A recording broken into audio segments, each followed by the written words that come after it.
Alright, so just making it down the street here. This is actually my new-ish neighborhood. I moved here about close to 4 months, no, 3 months, because I moved here in April. I actually lived on the other end of Bristol. So, yeah, it's kind of quiet here. But I'm going to do a video right now of a cemetery that I thought I could not get into. Now, so apparently I was going to go do some video over in Jersey or something today after I got done with an appointment this morning with my therapist, but yeah, I'm just gonna flip it around real quick because I saw a guy and I was like, I don't want to do anything. Hey. Hello. And here I was, there we go, that's better. I was going to go to Jersey. I had an appointment this morning with my therapist. And I was going to come home, grab my camera, get the train to Jersey, and do some video. Maybe Princeton or one of the towns along the river line. And I ended up not doing it because my knee is killing me. I actually am using a cane today.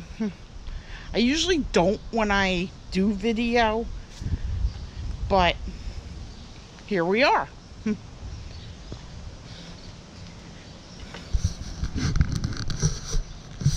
Alright, we're coming up on it. This is Wood Street, and like I said, I for those of you that don't know about me, like if you're new to my channel, I was born in Mount Holly, New Jersey. We lived in Delran, New Jersey. And when I was about 5, my parents moved us to Bristol, Pennsylvania. So that's why this channel is, you know, the Jersey girl living in PA kind of philosophy. Now, I have lived in Bristol since I was 5 years old. And I went past this cemetery a lot growing up and never saw anybody in it. My best friend, well, one of my best friends, I should say, from childhood, lived a few blocks away from where I'm standing. And we used to go past this all the time on Halloween. We used to go past this all the time, just walking around town. And never saw anybody in it. I thought it was locked. No, it ain't. In the words of my dad, who we all saw in these videos, no, it ain't. Now, over there, that whole area right there is St. James Episcopal. I'm actually going to go in there after I'm done this. But first, I want to show you this. If you look it up online, this is known as the Bristol Friends Cemetery. So, my assumption is it's the Society of Friends, aka the Quakers. Now, for those of you that know Pennsylvania history, you know the Quakers actually started Pennsylvania. And I forgot how many they say is buried here, but the numbers The number of headstones does not represent everyone who's buried, because there was a belief among older Quakers that, well, I shouldn't say older Quakers. I should say Quakers around the time Pennsylvania started, which was about, I'm going to say the 1600s, because Pennsylvania was found 1681. Bristol was found roughly around the same time. I do not want to step on that bee. There was actually a bee right there. But yeah. Now this I find interesting, because I walk by this cemetery all the time, since I live not too far from it. And both of these trees were seriously overgrown when I got into this neighborhood and I was walking around for the first time. Now, you could tell it's not. This, I don't know if that, yeah, that is in the ground pretty good. I don't know if that's like a really small headstone or one of those mile markers for the old King's Highway. And I'll probably talk about that if I do another Bristol video, because there's actually a really nice replica of one closer to the river. I may have it in one of my previous Bristol videos, but as I was saying, the Quakers in the early days of Pennsylvania did not believe in headstones. And it was because Quakers in those days, they didn't want to show a lot of luxury. And that's actually a tenet still in the Quaker religion, of being more modest, being more simplified. And the Quakers in the early days of Pennsylvania adhered to it, but also they kind of didn't. I actually did a walking tour of City Hall in Philadelphia, and you could tell, even though Pennsylvania and Philadelphia was predominantly Quaker at the time, it really had a lot of opulence and everything. There was actually one point where the tour guide said to us about how it was like one of the first buildings with electric, and they showed it off. This is interesting, because I did not see this, but this tree right here was seriously overgrown. So let's see. Died in 1996. So just so you guys know, there aren't just stuff from the old days, because like these ones, like the one you saw before, that's obviously an old one. These are obviously old, but also there are some newer ones, as we saw there. I walked through this. I found one. It was one of a baby, and it had 2012 on it. I think I saw some newer, like this one. I cannot. Oh, this one's 1922. A lot of your ones like this, like take this one, you can't. Oh, you can see it. I thought you couldn't for a minute. They're around 1800s if they look like that. And I thought you couldn't, because sometimes when the ground settles, they sink a little. They go into weird positions. Like, see that one all the way over there that's crooked? There you go. Now, I know there's a couple in the back that I'm going to try and get to. They're from about early 2000s. And let's take a look. Coming across a lot of them. Oh, that's interesting. I don't know what the hell that is. I did not see this before. Is it a headstone, or is it somebody just grabbed like one of those concrete medians and stuck it there? Because it looks like a concrete median, doesn't it?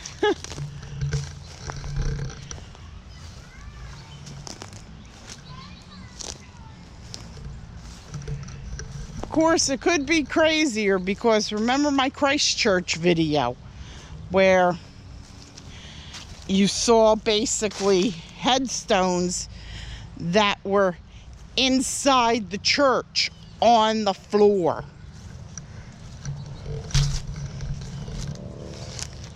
Louise Swain, Mary Wood Swain, Horace Swain. Now, this is interesting because you see the Swains here, and across the street over at St. James, there's some Swains. So my thought is they died before, no, not before. They died after St. James started, but they had it where they were going to be buried here. Now, you see, this is what I'm talking about. Because, one where it was a baby who died 2 days after birth. But, you see here, 1946, 1941, 2002.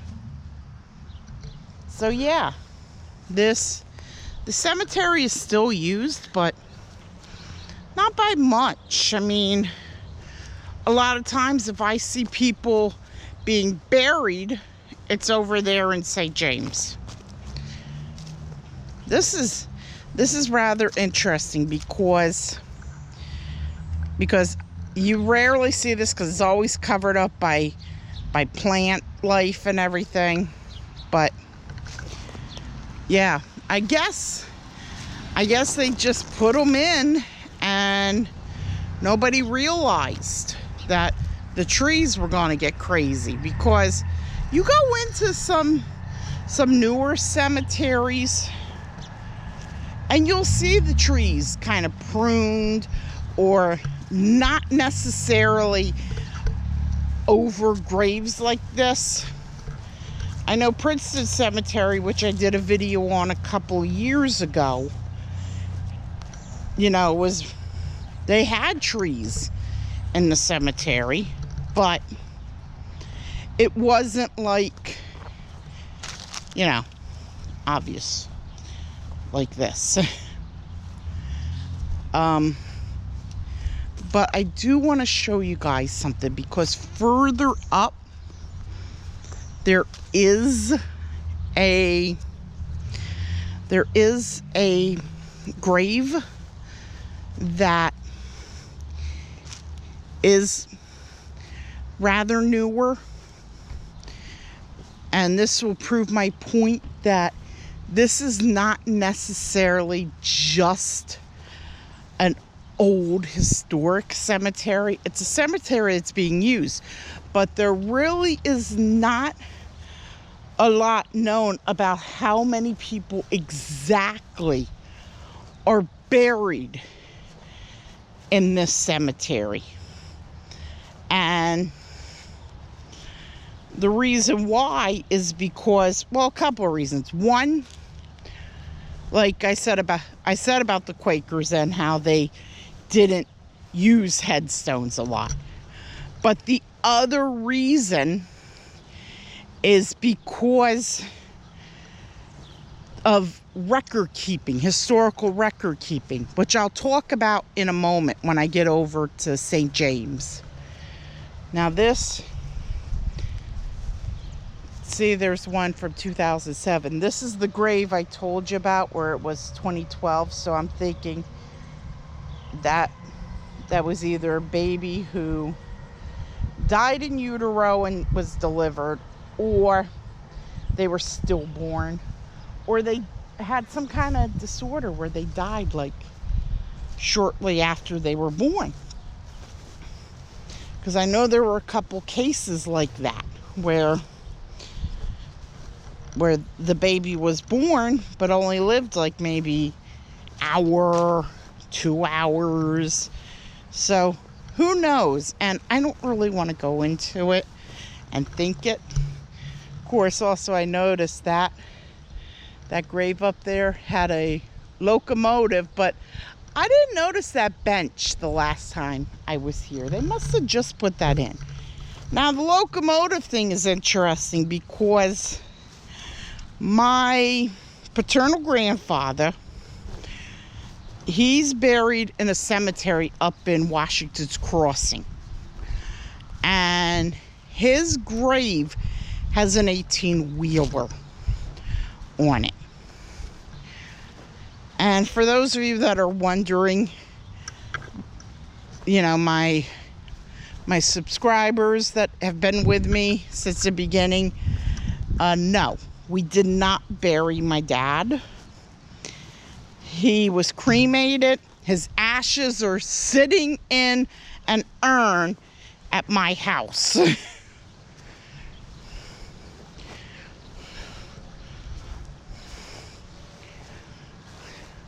Now you can tell these are all from like around the 20th century with the deaths. 1978, year I was born. Crazy, isn't it? So this is the most recent one I have found. Because right here, Susan Baldwin Schaefer, I should say. She died in 2024.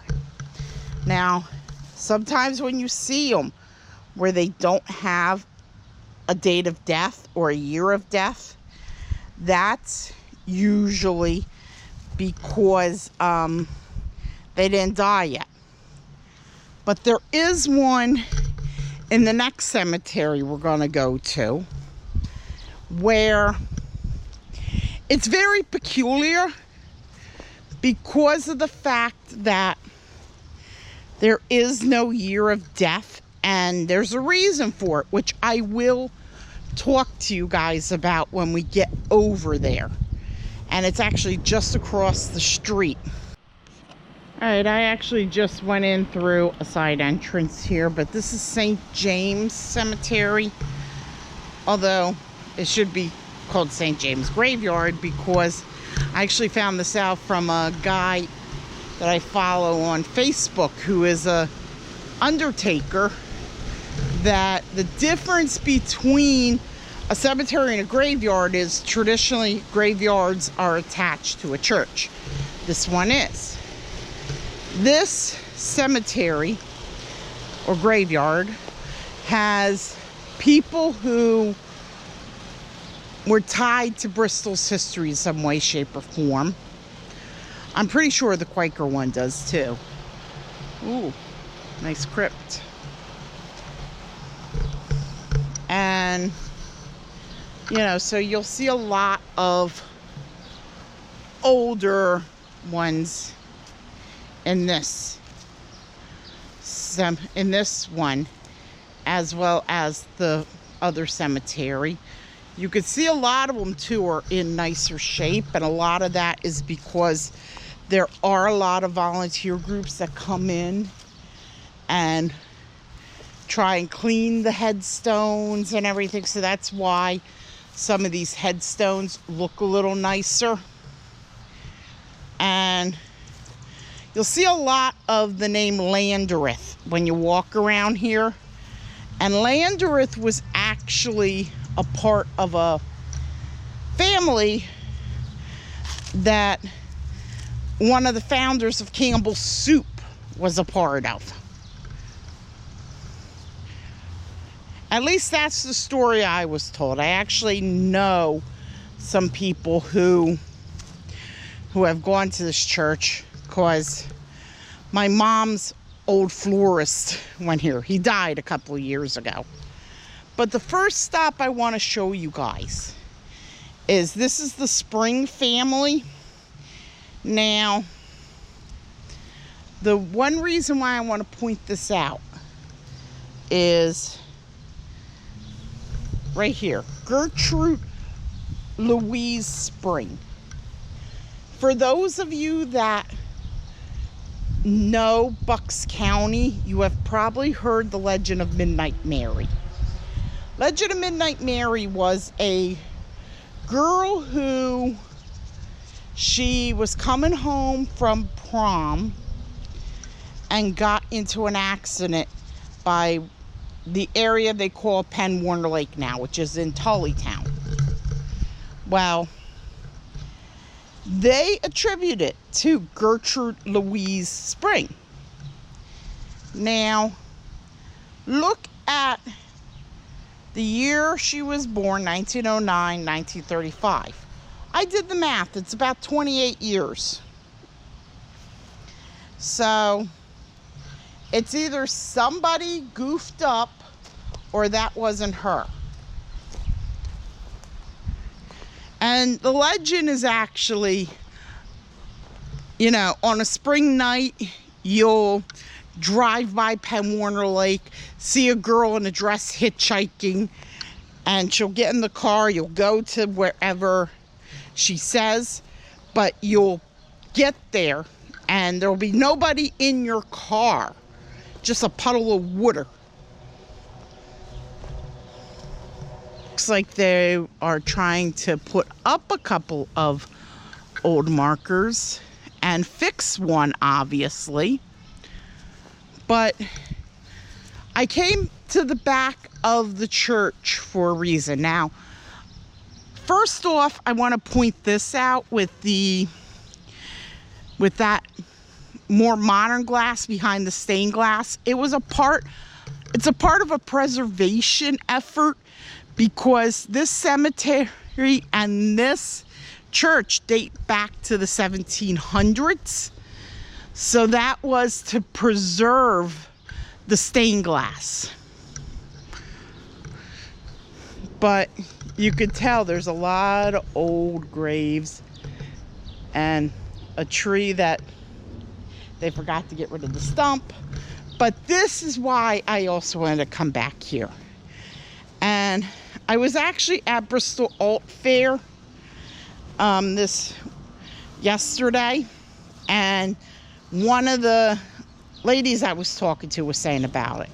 This is Merritt Wright, who died in 1911, and you could tell there's one Sarah F. Wright, which is his wife, but nobody knows if she's buried here or not. There is no record of it. And a lot of that could be because in the 1800s it was kind of hard to keep records. But, well, actually 1800s and 1900s, because Merritt died in 1911. And you can see there is nothing there. Now, the interesting thing with this grave is the chair. This is called the witch's chair.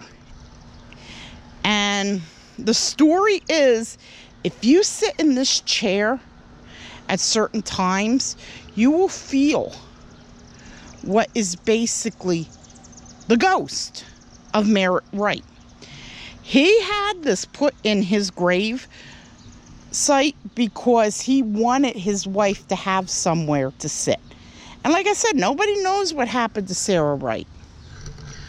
I mean, there is no records from what the church has that shows that she was even buried there.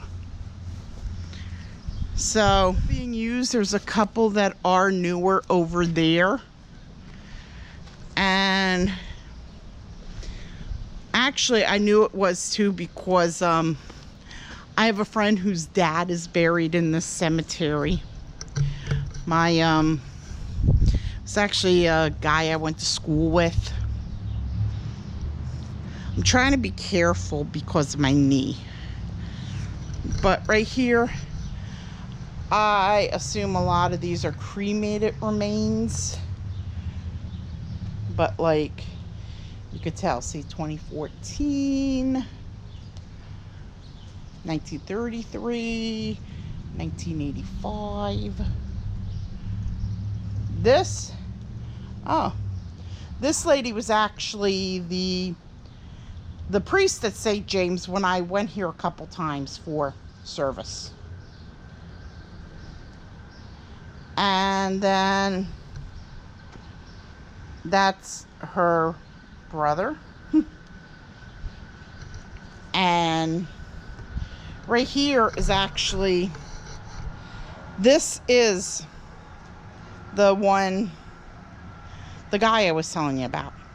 My mom's old florist died about a year and a half after my mom, because my mom died December 2020. He died April 2022. And his wife is still alive. I do keep in touch with her every now and then. But also, there's a bench in memory of him, which I think I used in one of my Bristol videos that I did after he died. Like right at the very end, I had a picture of it. Now, I saw a couple that said Sarah Wright in here, but you could tell, well, you could tell that they are not the Sarah Wright whose husband had the witch's chair there. Because this one, it says that she died April 18th, 1880. Sarah Wright, who was the wife of Merrill, would have died after Merrill if that chair was in there. And then also, it was Sarah F. Wright, and that's Sarah T. Wright. I don't know if they still do this, but they used to have an Easter egg hunt in the cemetery after the Easter Sunday service, which I always found to be so interesting that they would have an Easter egg hunt in a cemetery. I mean, to each their own, right? Plus, that sounds like something I would do. But right there's another one connected to Bristol, the Dorrance family. And then right here, this is the parish house, which was built in 1877. And from what I learned about the history from people I know who have gone here, it was used to help the Red Cross with the war efforts in World War I, I think World War II as well. It was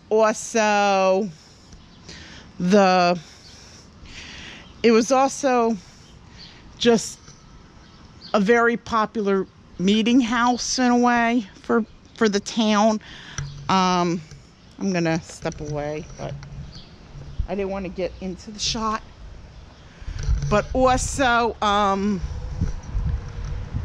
they use it now to rent to different groups. I know, of course, Bristol Assembly of God, which has been there for years, but the more modern part,